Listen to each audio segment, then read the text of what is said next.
देश की लोकतांत्रिक प्रक्रिया में मतदान अधिकार का सही और पारदर्शी प्रबंधन बहुत महत्वपूर्ण है। इसी क्रम में पटना जिले में मतदाता सूची का सघन पुनरीक्षण अभियान तेजी से चल रहा है। इस प्रक्रिया का मकसद यह सुनिश्चित करना है कि मतदाता सूची में केवल वही नाम रहे जो पूरी तरह से वैध और प्रमाणित हो।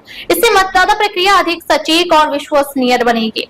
इस पुनरीक्षण अभियान में बूथ लेवल अधिकारी यानी BLO हर घर जाकर मतदाताओं को गणना प्रपत्र दे रही है। इस प्रपत्र को घर पर ही भरा जा सकता है और इच्छुक मतदाता इसे ऑनलाइन भी भर सकते हैं। इस प्रक्रिया को आसान बनाने के लिए QR कोड की मदद से ऑनलाइन अपलोडिंग का भी विकल्प उपलब्ध है, जिससे मतदाता अपनी जानकारी सहजता से अपडेट कर सके। मतदाता सूची के पुनरीक्षण के लिए निर्वाचन आयोग ने एक सूची जारी की है, जिसमें 11 प्रकार के दस्तावेजों को वैध माना गया है।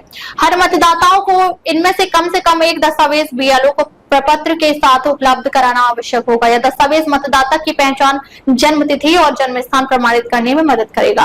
विशेष ध्यान देने वाली बात यह है कि जिन लोगों का जन्म 1 जुलाई 1987 से पहले हुआ है, उन्हें अपना जन्म प्रमाण पत्र प्रस्तुत करना अनिवार्य है। वहीं जिनकी जन्म तिथि 1 जुलाई 1987 से लेकर 2 दिसंबर 2004 के बीच है, वे अपने साथ अपने माता पिता के जन्म प्रमाण पत्र भी देना आवश्यक होगा।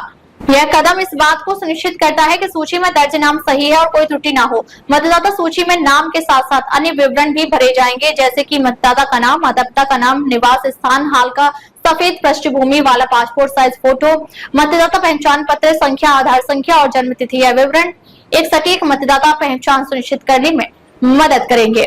जिलाधिकारी ने यह भी स्पष्ट किया है कि अंतिम सघन पुनरीक्षण 1 जनवरी 2003 की अहर्ता तिथि पर आधारित था। यदि किसी व्यक्ति का नाम उस तिथि तक मतदाता सूची में था, तो उसे कोई दस्तावेज जमा करने की जरूरत नहीं है, केवल गणना प्रपत्र भरना होगा। इसके अलावा यदि किसी व्यक्ति के माता पिता में से किसी एक का नाम उस तिथि तक मतदाता सूची में शामिल था, तो भी दस्तावेज जमा करने की जरूरत नहीं होगी, चाहे उसकी जन्म तिथि कुछ भी हो। यह नियम उन लोगों के लिए राहत की खबर है जो पहले से मतदाता सूची में शामिल है। अब आते हैं उन दस्तावेजों की सूची पर जिन्हें वैध माना गया है। इन दस्तावेजों में शामिल है केंद्र सरकार, राज्य सरकार या किसी सार्वजनिक उपक्रम में कार्यरत कर्मचारियों का पहचान पत्र या पेंशन भुगतान आदेश।